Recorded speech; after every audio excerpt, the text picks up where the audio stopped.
Okay, I'm going to go ahead and kick us off and give a little introduction, and we'll still have time for folks to be jumping on. I look at the screen and I see that we are missing a few folks, but thanks for joining us today. And thank you to the staff and leadership of the Disability Resource Center who have worked with FAMPO to make this discussion panel happen. I'm Stacy Feindt, the Public Involvement and Title VI Coordinator for the Fredericksburg Region's Transportation Planning Organization, commonly referred to as FAMPO. And a large part of my job involves bringing community members into the transportation planning process by collecting their thoughts and giving them a platform to share their transportation needs, concerns, and visions with decision makers. And the federal government tasks metropolitan planning organizations like FAMPO with conducting a transportation planning process for the region that is continuing, meaning ongoing, cooperative, as well as comprehensive. So when we see community input on transportation issues and use that community feedback to make wise transportation decisions, we're fulfilling that important duty to conduct cooperative and comprehensive transportation planning. Your participation today is supporting the effort to cooperatively develop transportation plans for the Fredericksburg region and ensure that our transportation system works for all members of the community. I'd like to thank the decision makers who have joined us today to listen to our panel speakers. Decision makers and transportation officials, you will have time towards the end of today's session to acknowledge what you've heard from our speakers. Let me just note who we have on for our decision makers and transportation professionals.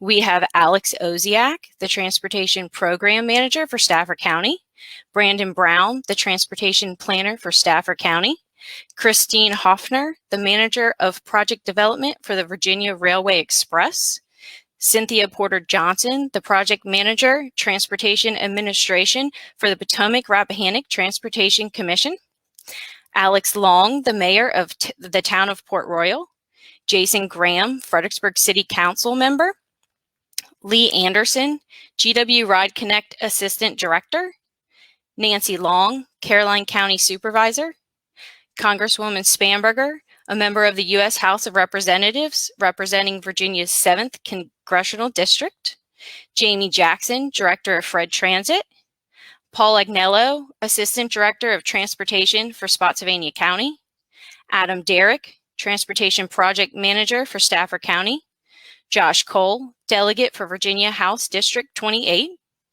Jennifer Faulkner, Mobility Manager for Healthy Generations Area Agency on Aging, and Jordan Chandler, FAMPO Transportation Planner.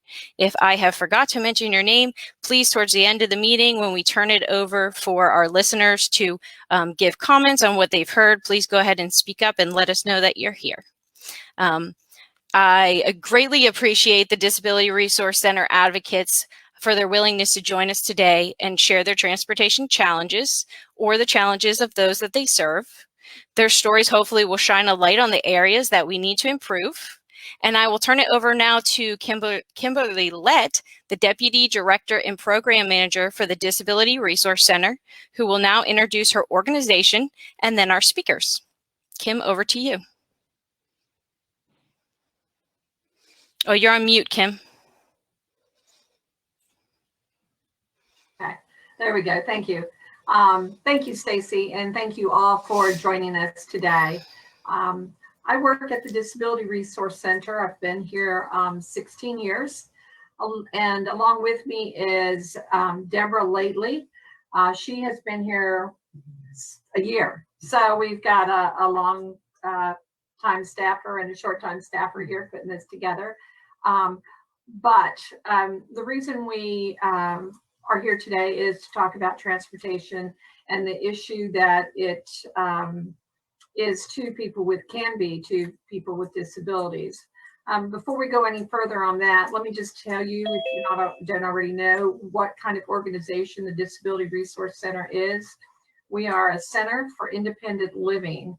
We're one of 17 in the state of Virginia, and our whole purpose is to help people with disabilities to live as independently as possible and to live up to their fullest potential. So somebody, can visit the Disability Resource Center and ask us to help them with a goal that they have to maybe live more independently. It is all based on an individual's goals, not on our assessment and not on their diagnosis. It's based on what they need to learn based on their assessment to live more independently. We serve all ages, so we do serve young ones. Of course, they're not necessarily going to come in and tell us exactly what they need. So we do work with individuals' families. We do work with community members, and we collaborate a lot with those in the community. I know several of you on the call today, which is great.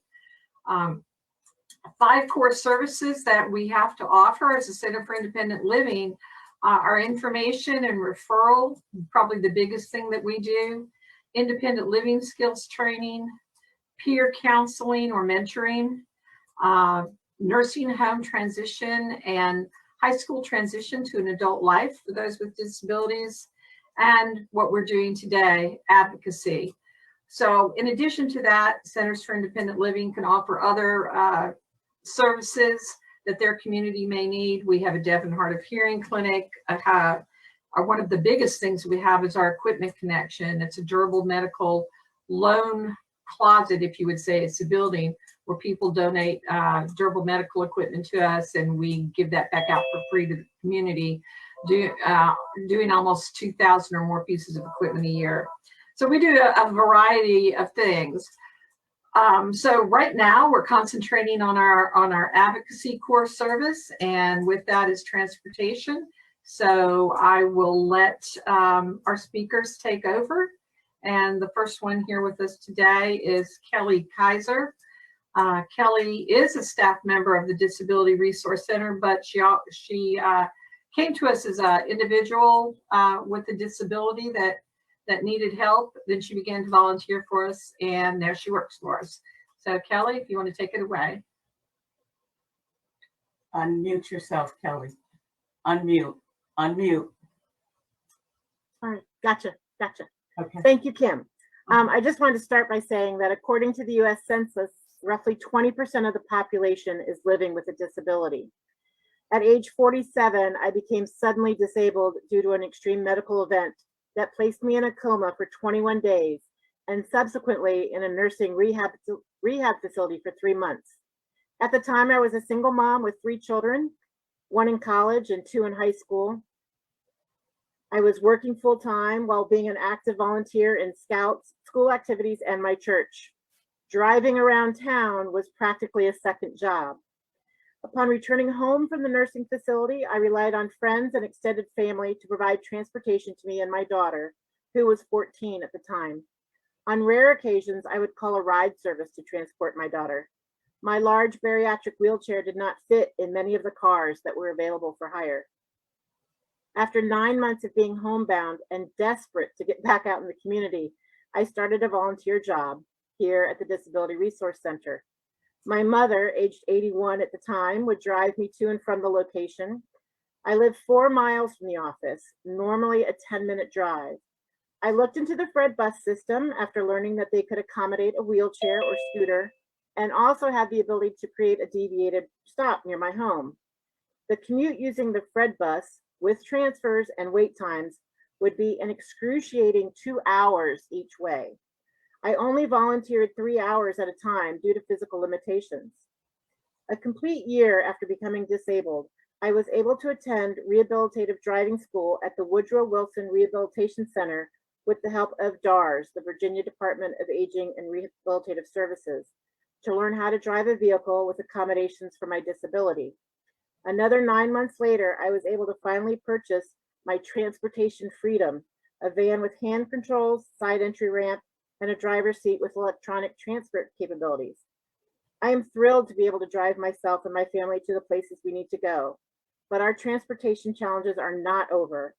There are challenges to finding parking spaces that are van accessible. I need 8 feet of clear space to deploy my ramp and exit my vehicle. Many times the access aisles is blocked by vehicles or shopping carts. Other times the spaces are being used by cars that could park in a regular accessible space that are open. Signage to remind drivers to keep access aisles areas clear is almost non-existent. Parking lot owners do not maintain a painting schedule that keeps accessible spots and aisles marked clearly on the pavement. More van accessible spots are needed. Only 1 in 6 accessible spots needs to be marked as van accessible. I often post on my Facebook not only pictures of my grandchildren, but my other favorite topic is my parking challenges. So Rebecca, would you mind showing some of the pictures that I've given you?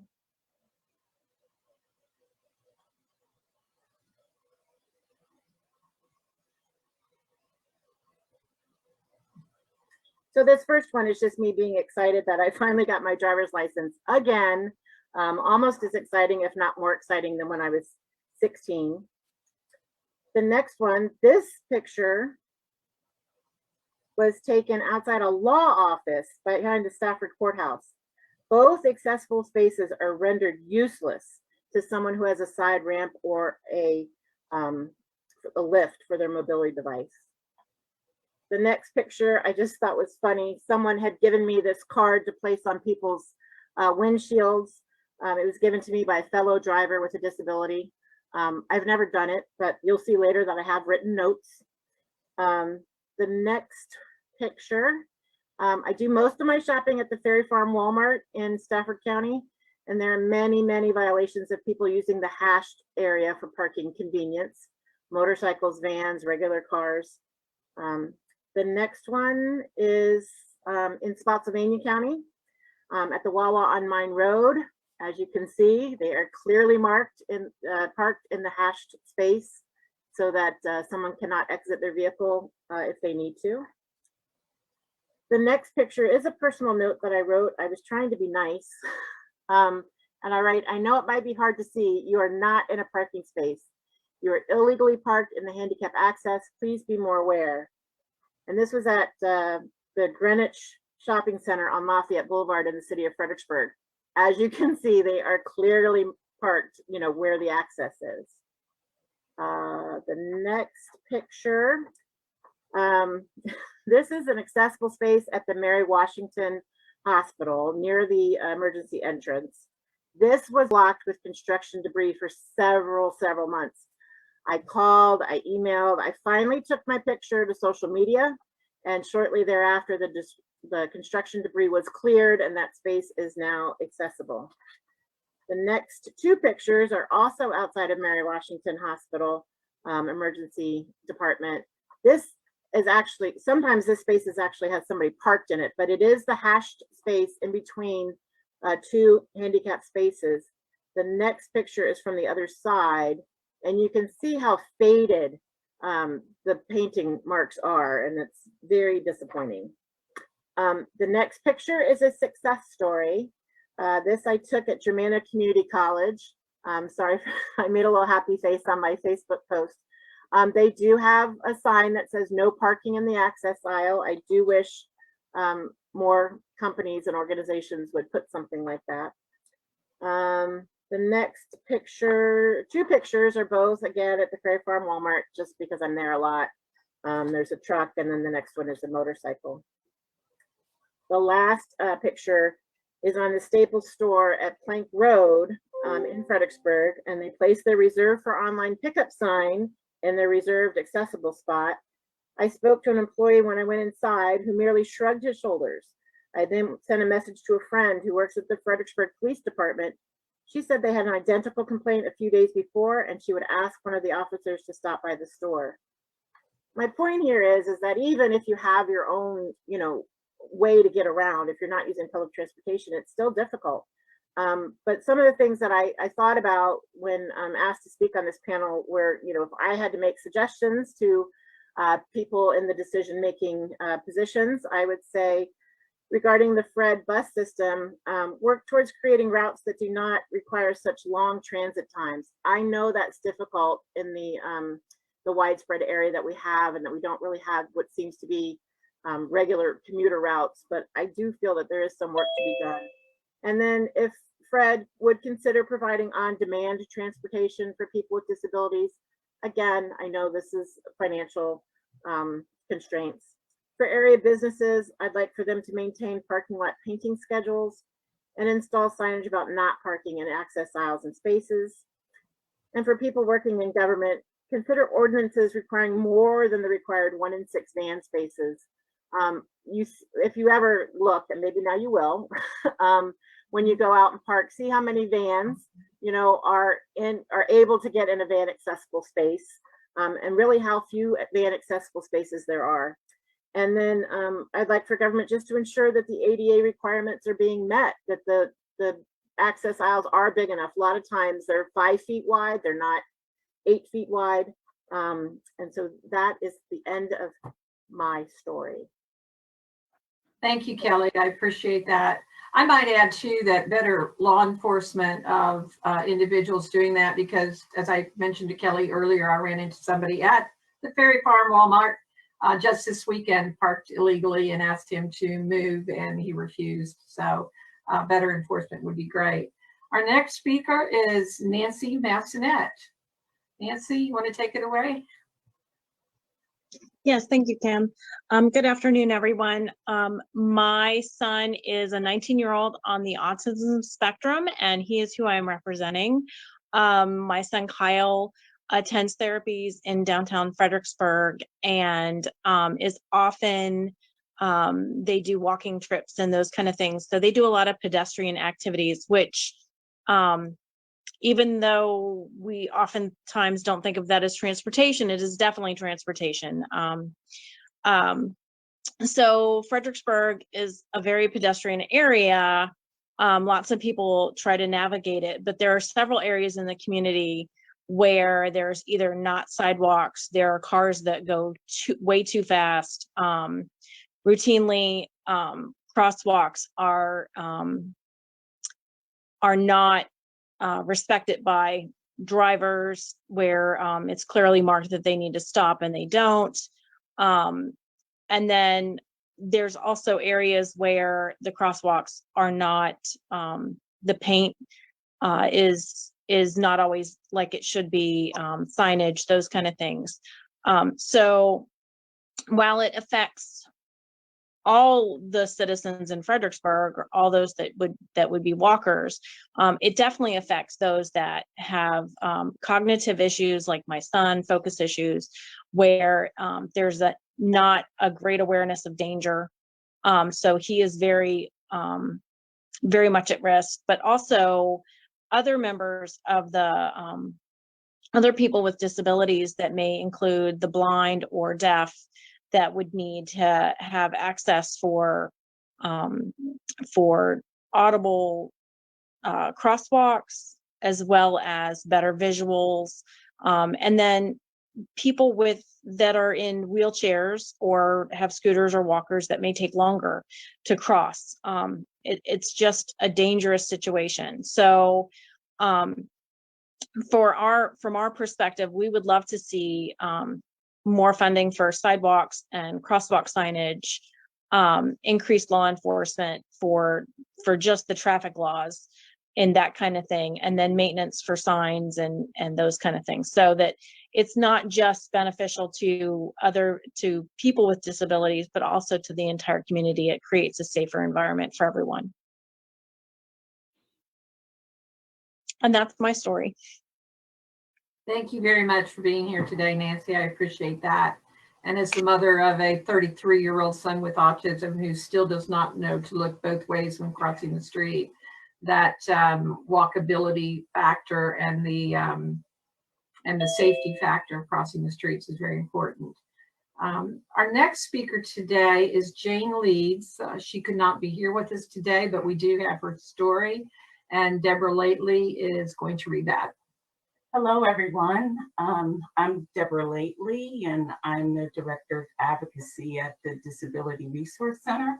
And it's an honor to read Jane Leeds' story in her absence. And so she shares with us that if I had to choose one topic only, it would be infrastructure.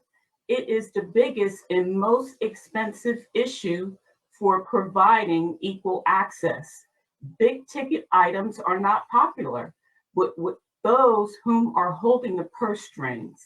I realize and understand the reality of priorities and commitment to other projects. However, the other reality is abundantly clear: the needs of the disabled community.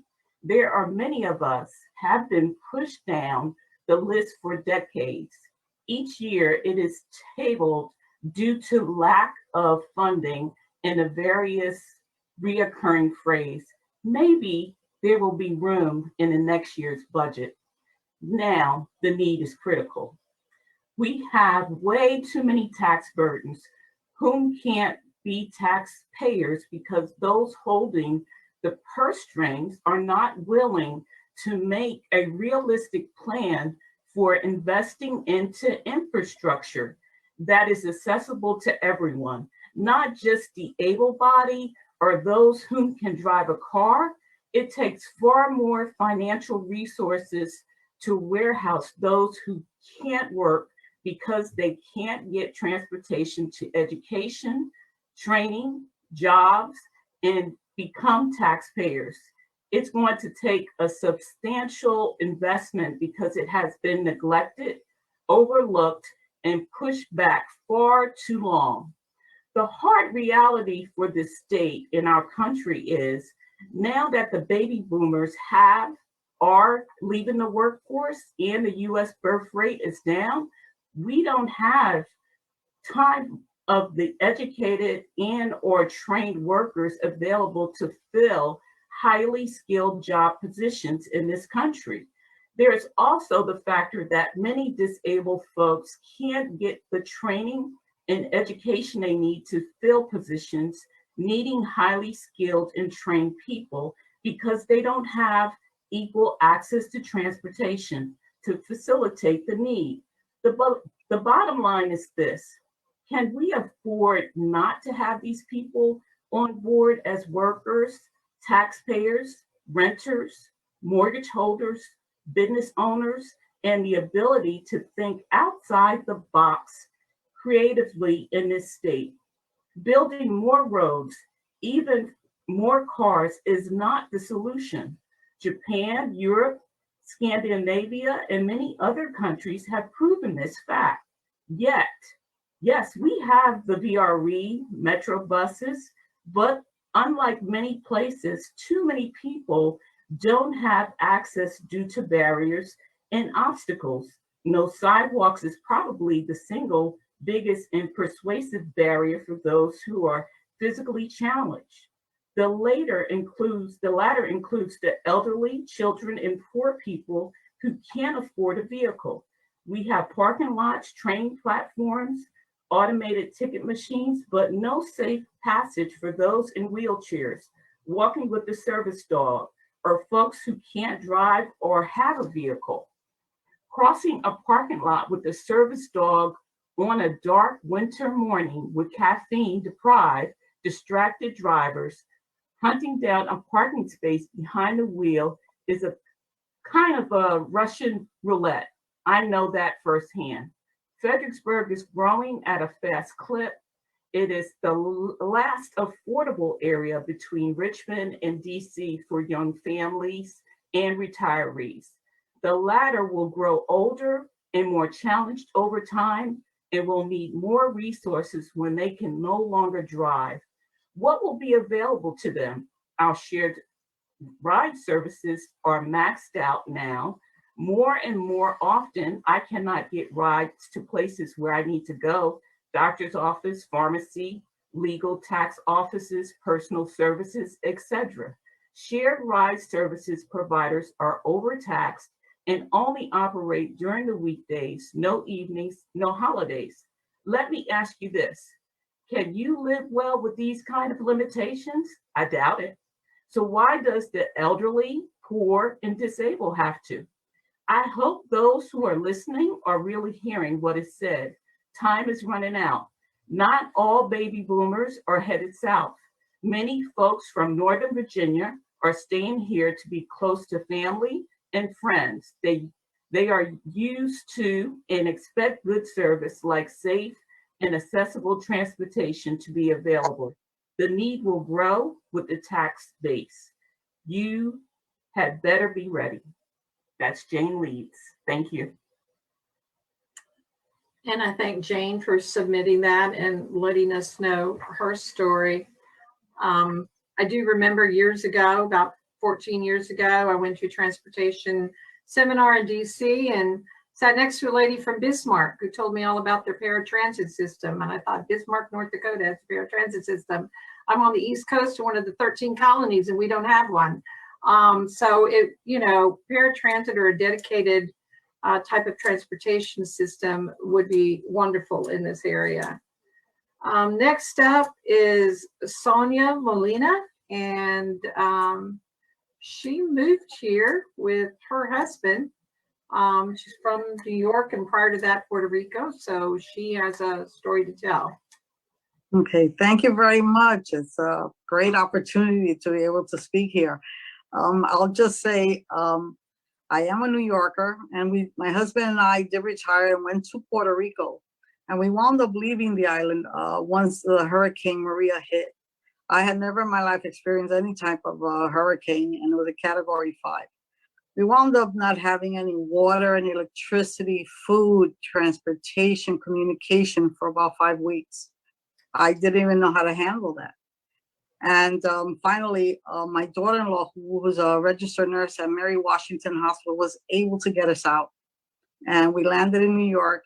My husband was hospitalized because of that. And from there, we had to decide where we were going to go.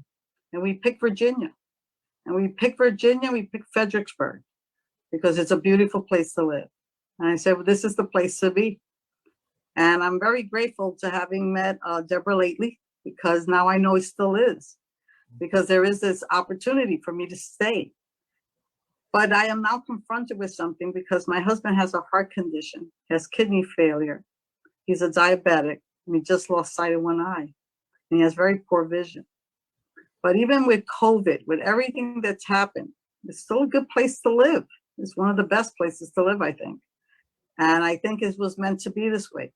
But now I'm faced with one thing: transportation. How do I get out of this apartment and go visit the beautiful places that are here? I haven't seen much of anything.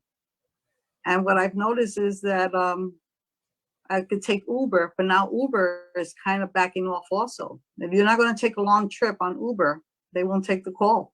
They'll even cancel on me. Very difficult to go to the appointments. But everything in life is in medical appointments. I want to be able to go to the movies. I want to be able to go to the town, and Uber will not take those short trips.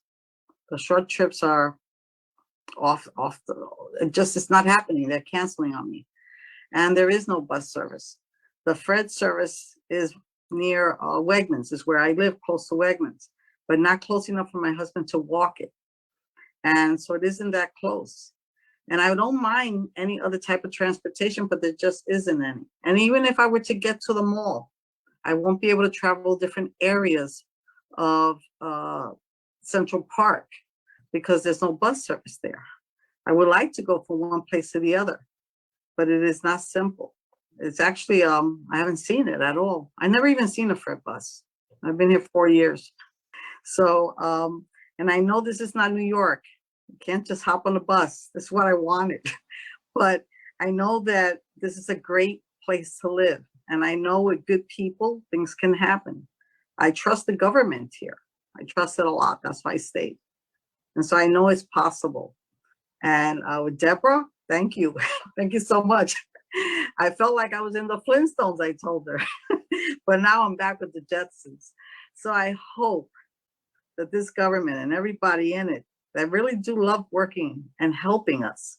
And I hear all the stories of the women that drive with the disabilities. I still can move around, and I'm grateful to that. My husband is not in a wheelchair yet, and I know that day will come. But I would like the option to be able to move around. And this is the United States. It's beautiful. And Virginia is like the best place to live. And I love Fredericksburg. And I love the people. I've never seen such kindness in my life. And I know the government and the people that are responsible will do something about this, because you don't want to be disabled. You don't want not to have an option. And I want quality of life for my husband. And eventually it'll happen to me. And I want a place to call. I want to be able to call Deborah and say, hey, Deborah, now it's my turn. You got to help me out. you know, and I just love Disability Resource Center. If it wasn't for this, I was thinking of leaving. I'm now staying. So I thank you. And it's a short thing to say, but I hope that this will come out to be something positive, you know, and I'm really grateful for the opportunity to be able to speak here. Thank you so much. Thank you so much, Sonya. And, you know, you did make a point. One day, you know, we're all aging. There's no option to that. And as we age, our body does not hold up as much as we'd like. And so we all may have a disability at some point in our life. So it's not just for the current people with disabilities, it's for all the community out there that we speak today. And something like you mentioned as transportation just around Central Park and the mall, you know, just, you know, so that would be, you know, somewhat helpful to all people, but people with disabilities too. So thank you for talking about that and your unfortunate experiences with Uber too, bringing that forth. Okay, our next person is Adriana Gidding. She also is not able to be here, and Deborah has her comments. All righty, thank you. So Adriana's story is that she is vision impaired, so making transportation a critical issue for her. Due to the lack of sufficient accommodations and or a paratransit system for those with disability, she says she does not use the FRED bus system. I only go off campus with a friend driving me to where I need to go. If no one is available to drive me, then I do not leave the campus. We believe that audio signals and bus drivers calling out stops would help in this situation. So that if she were walking, she would have those audio signals. Of course, walking also demands continual sidewalks, and there are several places in our community that you can't walk because there is no sidewalk. I was on Lafayette Avenue the other day and noticed by the old Battlefield restaurant there, a sidewalk, and there's grass and there's a sidewalk. So if you have a wheelchair, walker, or scooter, you can't go cross there, and it's a very busy road. So having that ability to walk, and then also if she is able to ride, you know, if she rides the bus, having that the bus drivers call out the stop, and then also call out the stop prior to. So like you're on the metro, they always call out the next stop is so and so. So having that ability would, or having that accommodation would definitely help her. Antoine Fry, where is Antoine? There he is. You want to go ahead and speak? Unmute your mic.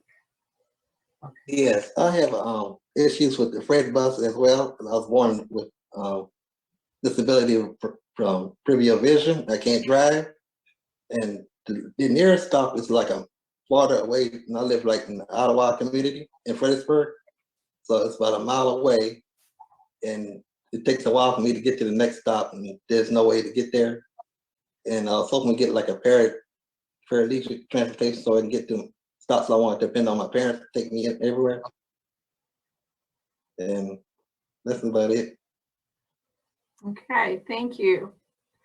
Every year we have students with disabilities graduating from our high schools. All of them would either like to go on to further education, several attend Germana. Others would like to go to work, but transportation is a huge issue. People don't want to rely on their parents, and sometimes their parents can't even provide the transportation because they're working. If all these people, as Jane Leeds said earlier, had the opportunity to work because they had transportation, that would not only be more productive for our community, but it gives you a sense of pride when you're out there working and contributing to the community. Transportation is the biggest issue that transition students face when they graduate school. And it's huge trying to find them ways to get to their jobs all over this region 16. So that's a huge issue. A lot of them end up spending time at home on the couch playing video games because they're not able to get out and about. Okay, Kimberly, you are next. Hello, everyone. Thank you for the opportunity to speak. I'm here actually representing my son, basically the pediatric community, because he's only 10 years old. The reason I'm here today is because we actually are not at this point able to utilize public transportation effectively. The reason is because of so many what ifs. My son does not speak. He uses what we call an AAC device to speak. That's something that is not typically seen in the community. He also uses some sign, and he has autism. And so we're thinking, what if he uses public transportation? He's not, he's just alone with his aide or with his nurse because he has both. So if we're using public transportation, it's not only me as the caregiver, he has an aide, and he also has a nurse to support other needs as well. He also has a suction machine. He also is in an adaptive chair that needs to be brought up on a wheelchair lift and then secured inside of the bus or whatever vehicle that he's in. We also have our bags in tow with his medical supplies. So needless to say, just our entourage of trying to get my son onto public transportation, sometimes we can be 4 people, and then we have all this equipment and we have this chair. And so what we're reaching out to find out is how can someone like my son, as he ages up and he starts to look to places like the Disability Resource Center for support, a center of independent living to see how independent he can be, what type of transportation modality could best support him. We live in Spotsylvania County. We have lived here for almost 18 years. It is beautiful. I did not realize until I had my son that it's not easy to navigate Spotsylvania County when you do not have your own transportation. I just had an issue recently, the end of last year, where my son was here and the snowstorm set in. And because of the area that we live in, we don't have what you would call, we don't have curbs here. We don't have shoulders here. It's gravel on the side. She got stuck. I had to get her out and take her back out to Route 3 and walk myself back to my house.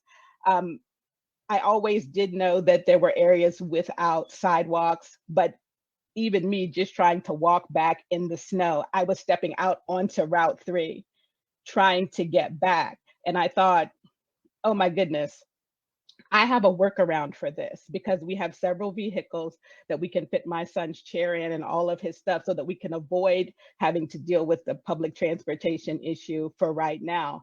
But we know that the day is coming as I'm aging, as my son is aging, we're going to have to make sure he has more mobility, more autonomy to get out in the community. And so if we can get ahead of this and find out how that situation with many people dealing with it every day won't have to be the reality for others who need to use things like sidewalks or public transportation, because it's not just for them, it's for healthcare providers who are trying to come into our community here in Spotsylvania to help those who live here. And then they get in and they have no way to get out in inclement weather and things like that. So I just wanted to speak today just to let people know that we have individuals that are coming of age and they're going to have alternate means of communication when they do enter public transportation. And it could be signed, like my son, it could be he's multimodality when he does communicate. We have participated in disability seminars where we have gone to speak to students getting ready to become doctors to show them you might run into someone who's communicating this way, and they might be trying to let you know what they need as far as a stop, you know, on public transportation or something like that. We're happy to do things like that because we know that it's not seen. We know that people might not understand that a hand gesture is sometimes a sign that they are communicating to you that they need stop or they need help when they're on public transportation. So I just wanted to bring that to everyone's attention, just let them know the amount of people that sometimes is needed, the extra equipment that we might have to board with, and just kind of partner with all of you to find out how can we have a system that will accommodate those things without the transportation time being increased, and also without that interfering with what FredBus needs to do for the community at large, because I know that it all comes down to how is the taxpayer best served. I'm not trying to say that everything needs to revolve around my son. Again, right now, my family has worked around it so that we do not do that. But I will, as I close, pose this, that when these buses have to use these wheelchair lifts on a public street, the extra time that it takes for them to stop and put that lift down and put someone on that and then lift it up, we experience it every day with the school bus, and then secure it. The drivers get impatient and they're waiting, and you've got people who have developmental disabilities, intellectual disabilities, and once that thing clears, those drivers, they zoom, and they don't know if we're clear or anyone else is clear. And so we know that that happens, but we're hoping to be part of forums like this to just kind of bring awareness to that, that's something that is a part of other people's day that they wish was not there. And so if we do use public transportation, how can we make it safe, not only for the accessibility of the walkways, but for the embarking and disembarking of the public transportation? Thank you all so much. Thank you so much, Kimberly. We appreciate you being here with us today. Our last speaker of the day is Tamara Banks. And Tamara, go right ahead. Hello, and thank you for the opportunity to speak here today. I really, really appreciate just being here in front of hearing the stories. So as Ms. Latley said, my name is Tamara Banks. I am the travel trainer for Healthy Generations Area Agency on Aging, and I advocate for public transportation, and it's about independency. It's about making the person feel that they can do anything, the empowerment from using public transportation. There are some limitations and some setbacks. As a travel trainer, I have travel trained, Ms. Lett allowed me to travel train her son. And there are some limitations and some challenges out there. But without education, we do not know how to get past those challenges and limitations. As a travel trainer, I speak to a lot of people in the public. What are their needs? How can we meet their needs? Yes, auditory stops, stops for the stop signs and everything. That's awesome. We do need that for those who are visually impaired. Braille on the side of the bus stops, saying what bus stop it is and what route. That's awesome. We need that also. We need route shell to be a little bit more user-friendly, especially for those who are not accessible or know how to use a smartphone. And we all know that smartphones will give you a fit if you don't download programs right. But again, I have to go back to all of this does cost money. So I'm going to implore that all our local officials, our federal officials, please find the funding so we can make accessibility accessible for everybody. When I travel train, I love going out, talking to people about how to catch the bus, how to use the Route Shop program, how to use Google Maps, how to feel empowered when they are on the bus. But again, how many of you can actually sit here and say that you catch the bus? How many of you here can actually say that you know what it's like to be walking on the sidewalk and it suddenly ends and you have to get to the other end of that sidewalk? How many of you can say that you walked along Route 17 trying to get maybe to the gas station or maybe to work, and there are no sidewalks? We need to be a part of the planning. When housing facilities go up, stores go up, we need to be a part of that planning. We need to be there loud and say, hey, look, you're putting up these new places. Have you considered bus stops? Have you considered talking with our transit company about route changes? Those are the things that we miss when these exciting new stores and exciting new buildings go up. What are they doing to actually help communities stay accessible? Once we get to that point, then we can start making the changes that they need for accessibility. We do a walkability score. I teach crosswalk safety, intersection safety. I teach pedestrian safety. We also need to have driver safety for people out on the road so they can be aware that in this area, there are these challenges that you need to watch out for. Now, when you're driving and you're talking on your cell phone, it's a $250 fine. Shouldn't that fine go over to if you're parked in a space that is van accessible? We start making the drivers also accountable, but we also got to be accountable for that education also. I would challenge everyone here, get on the bus, ride the bus, understand that these challenges are not just for those with disabilities, but it's for all of us. I love catching the bus. It's part of my job to catch the bus, but I have a challenge too with catching the bus because I have to drive to the bus stop, which I have the option to. Not many of us here have that option to drive to the bus stop. I would love to talk to each one of you. I would love to travel train each one of you so you can see where we come in at. As for paratransit services, it's expensive. We have mobility options where you can actually call and we can schedule a ride. But again, we are limited. So we do have to turn people down, especially when we're getting over 300 calls a week. We want to help our community grow. We want to help our community stay independent. But these are ways that we can help you by you also helping us. And again, thank you for having me here today to talk about this. I'm very passionate about transportation and know that we are a community that are here for each other. Mara, thank you very, very much for speaking today. We greatly appreciate it.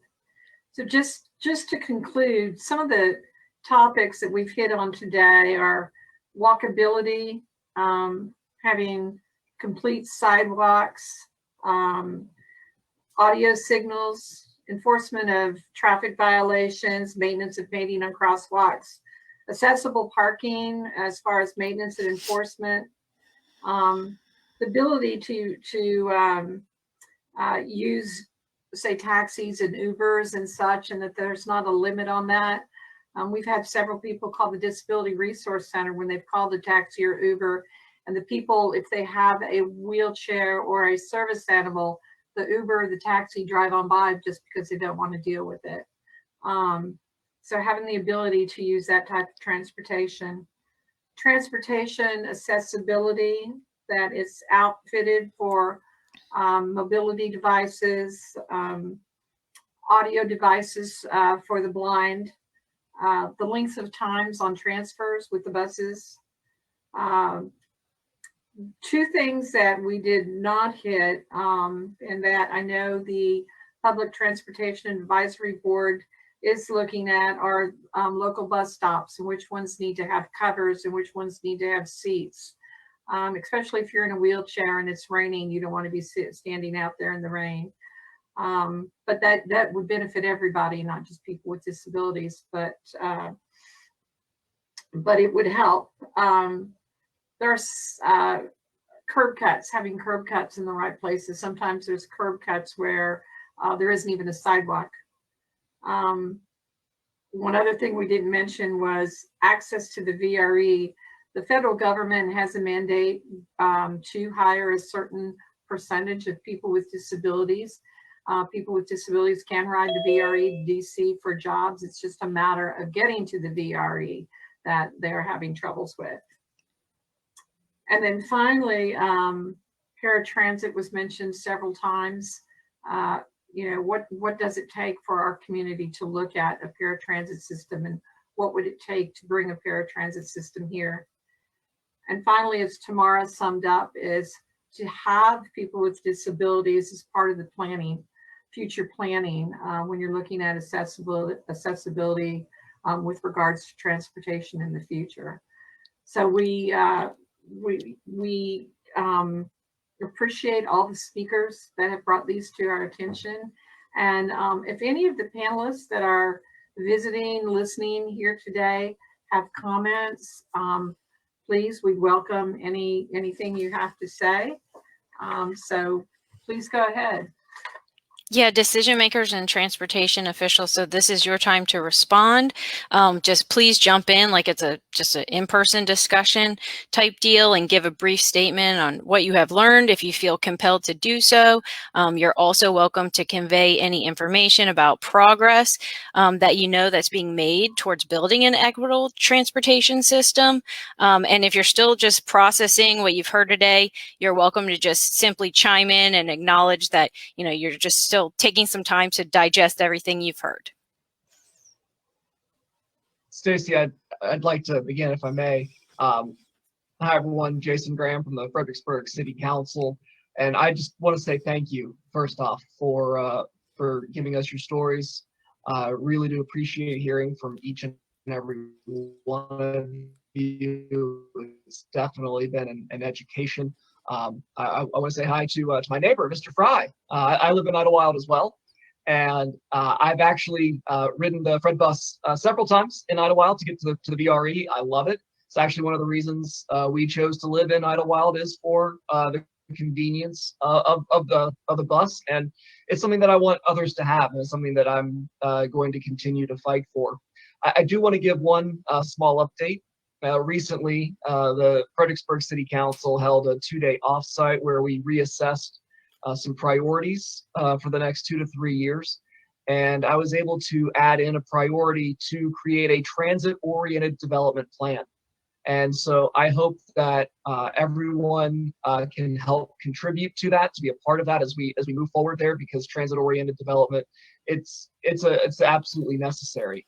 And whatever I can do to be of service, please feel free to reach out. I want to be an advocate for every single one of you, whether or not you live in the city. I also serve on the FAMPO policy committee. So for regional transportation, I'm very, very eager to help and be a part of the solution. So again, thank you so much for the invitation and for your stories and for the opportunity. It's been wonderful. Thank you. Thanks. Well, good afternoon, everyone. I'm Delegate Josh Cole, and I think I'm the only state rep on the call today. So I represent myself and a few of my colleagues. And thank you all so much for sharing your stories. You know, certain things that you have shared with me, some things I've known about, but some things you just had to shed some light on. And we've been working very hard to try to figure out what we can do in our region, from the Board of Supervisors level to City Council level, all the way up to the federal level. We saw Rep. Abigail Spanberger on the line as well. I've been trying my best. I'm not on the Transportation Committee in the House, but I've been trying my best to do some things that we can generate funds in our region to help out with transportation. We are still doing some work. And I will let you know that the stories you have shared today are not falling on deaf ears. I know that Delegate Jason Graham, wow, Councilor Jason Graham is doing a great work in the city of Fredericksburg. So thank you so much for all that you're doing. It's about partnership. And so we're going to do what we can. I've heard your stories. We're going to put those things, take it to heart and see what we can do to alleviate some of the issues and, you know, move to a more equitable system. And so I'll put my contact information in the chat that you all can share with us. If you have any other concerns or you want to reach out to me directly, I'll make myself available for you all. Even if you just want me to say, hey, come walk my neighborhood with me and see the issue about the sidewalk, I'm willing to come do that. I know in the Garrisonville area, I've been working with Supervisor Tanisha Allen down there on Onville Road. We have been trying to get sidewalks built down there. There are a lot of people who walk to and from, you know, the marketplace, the Stafford Marketplace, who live in Garrison Woods or who live back there. And so they have to brave the traffic. And as Kimberly, you were talking about your story of stepping onto Route 3, that's very, very dangerous. So we're trying to do what we can. We're putting some work in, but I'll make sure that I put my contact information. If anyone here, even if I'm your delegate or not, please don't hesitate to reach out to me. We can see what we can do and help elevate your story. So thank you today for sharing with us. You know, I want to say I apologize. We're trying our best to do what we can. But sometimes just saying we're trying our best isn't doing the best. We really have to put the work in. So thank you so much for sharing your stories. Thank you for being here today. We hear you, and we are going to continue to put in the work for you all. Thank you. Thank you very much. Okay.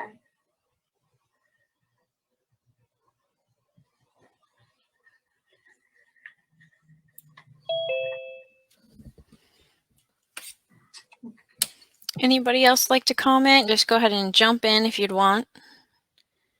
Yes, Stacy, I would like to comment.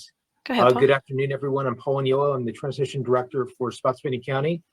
I want to thank all the speakers. A great discussion, a good education. Just to highlight a few of the major takeaways that I heard from the discussion today. One, the issue about having needing adequate space next to handicap parking. That's kind of a pretty critical issue that I wasn't aware of. So we can take a look at that. And Spotsylvania County, just going forward, try to make sure that that's not an issue going forward. I'll say the need for more on-demand transit. I've heard that. I know that we support a healthy generation AAA, and maybe there are opportunities to improve that in Spotsylvania County and in the region. I also heard the comment about needing more sidewalk. I'll say in Spotsylvania County, we are on an aggressive campaign to expand sidewalk in the county. I said that putting sidewalk where there is not currently sidewalk can be very expensive. It's not just basically putting in the sidewalk, it's also putting in the curb and gutter. But I'll say we're basically putting in miles of sidewalk in the Lee Hill and basically 4 Mile Fork area. We're putting in sidewalk between Market Street and 4 Mile Fork on Route 1, along a Lafayette Boulevard from 4 Mile Fork to the city line.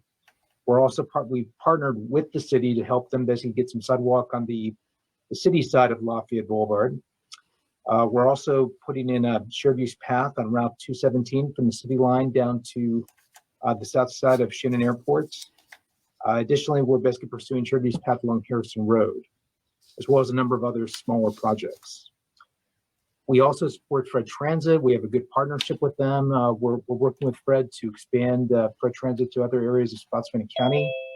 I'll say in the next few years, there will be a number of new projects in the county. The Route 217 corridor will have a lot of new Fred Transit service. Additionally, the Lafayette Boulevard and the Route 208 corridor will have a lot of new service, as well as basically along Route 1 to the a new VA healthcare clinic that will be going in basically roughly around the intersection of Route 1 and basically Hood Drive and Mine Road. Thank you all very much, and happy to be part of the discussion. Thank you very much. Would anyone else like to jump in?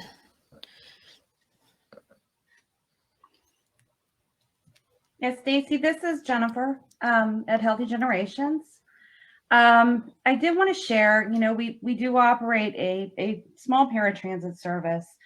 Part of what we do is look at unmet needs in our region, and we sort of pull that information together. And we do ask for funding for vehicles and for a small staff of drivers. And we do provide demand response service, which is something that is much different than on-demand service, which is something that the region desperately does need. And that may be something like those Uber and Lyft fares being reimbursed to people with disabilities. So, as we look to the future, paratransit is expensive to operate. And by its nature, it does have service limitations because there's only so many vehicles and so many drivers. So I think as we look to the future, we have to look for innovative solutions that kind of make the most of the funding that's out there. We can throw money at paratransit and that will expand the service a little bit, but we really have to look for innovative ways to cut costs and make things accessible for everyone. Tamara is a great part of my team. We push for folks to use public transit as much as possible because it takes the stress off of our small paratransit system. And Miss Leeds is right. She uses our service and we are overwrought. So we do what we can with what we have. Thank you. Thank everyone for sharing everything today. It's great. Thank you. Thank you. Anyone else?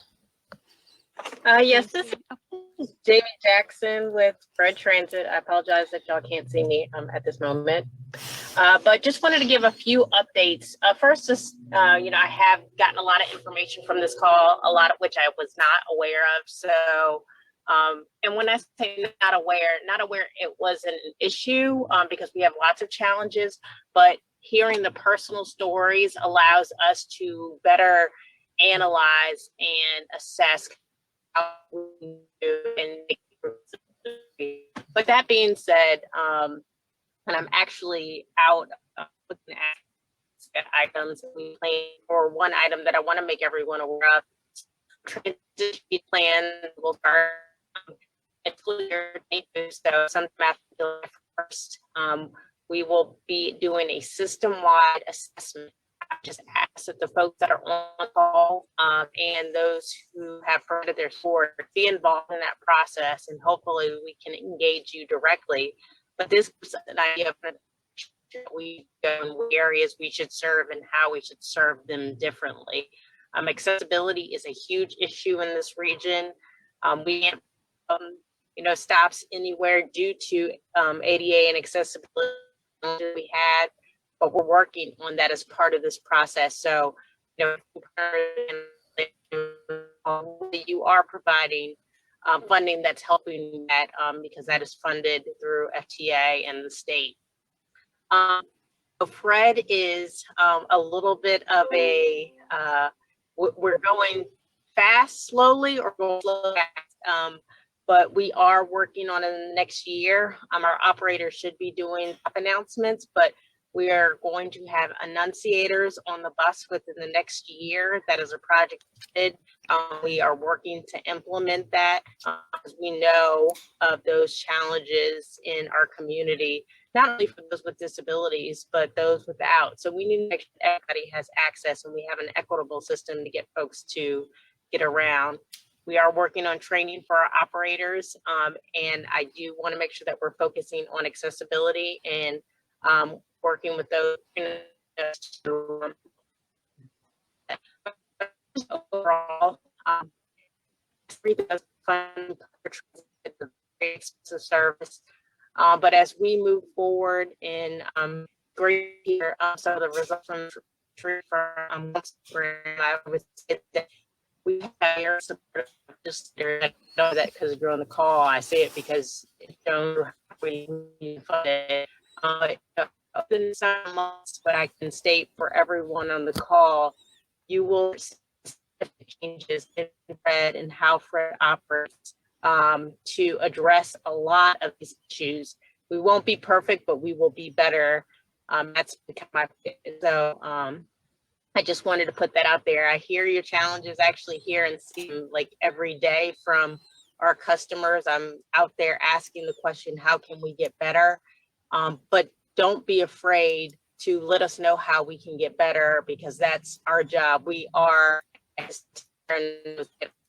we're not a social service, we're a public utility, and to operate that way. So, a strategic plan for transit is coming. We're going to revamp our routes because I think some will say too, it is ridiculous that it takes the effort trips to get to. Jamie, I think we're losing your audio. But so I wanted to share that information with everyone, that some of those comments you'll see next year are being addressed. But thank you, Stacy. Thanks, Jamie. We had audio issues there, but we heard some really great important points. So thank you. Your message did come through. Would anyone else like to chime in? Stacy, this is Lee with GWI Connect, and I'm so glad that Jamie spoke before me because she has been doing some amazing things over at Fred, and they have some good things coming down the pipeline. And I'm really happy to support her here today. Also, I wanted to say that my own daughter is disabled. She went 8 minutes without vitals at birth, so she has expressive and receptive speech disorder, among other things. So I hear you about the wayfinding. It can be very difficult for someone who gets confused easily or cannot digest things as quickly to find their way around. And I appreciate all of you telling us what those things are. And I want you to keep telling people what those things are.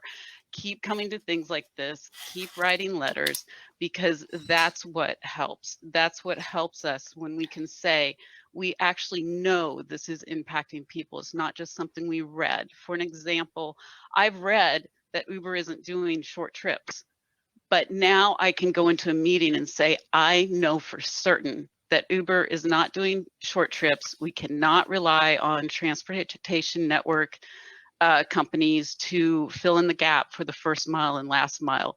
Walking is so important. The ability to walk is such, it should be, you know, it should be the most basic form of transportation, yet we can't do it. But we do have it. We can make that happen, but just keep on with the good fight. I'm right here with you, and I will continue advocating as I always have. And thank you, everyone. I do thank you for your time to speak to us today. Thanks, Lee. Do we have anyone else? We still have time for a few more comments.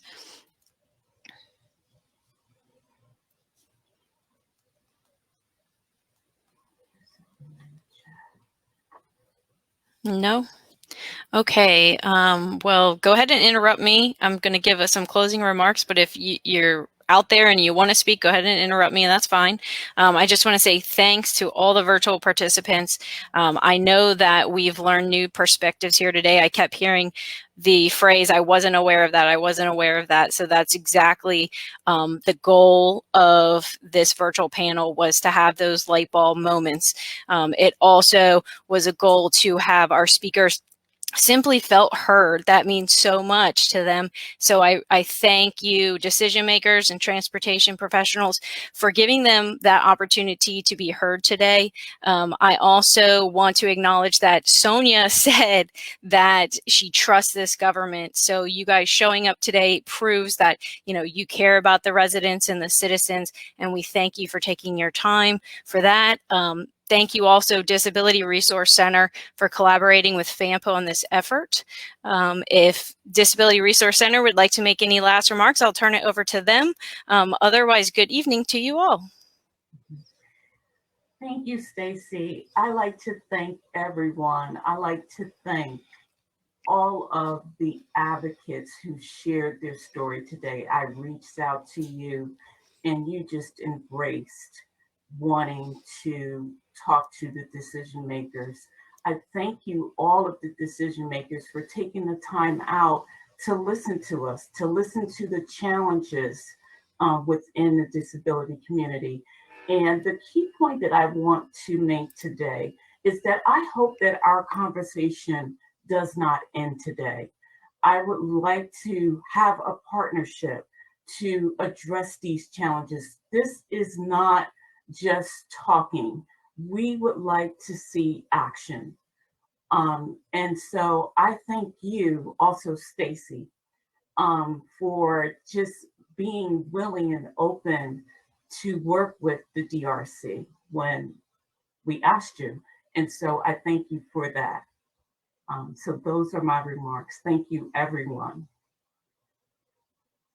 I'll concur with Deborah. I do appreciate everybody being here today, and I look forward to working with each of you in the future. So thank you. Thank you all. Enjoy your evening. Go get some dinner. Good night. Good night.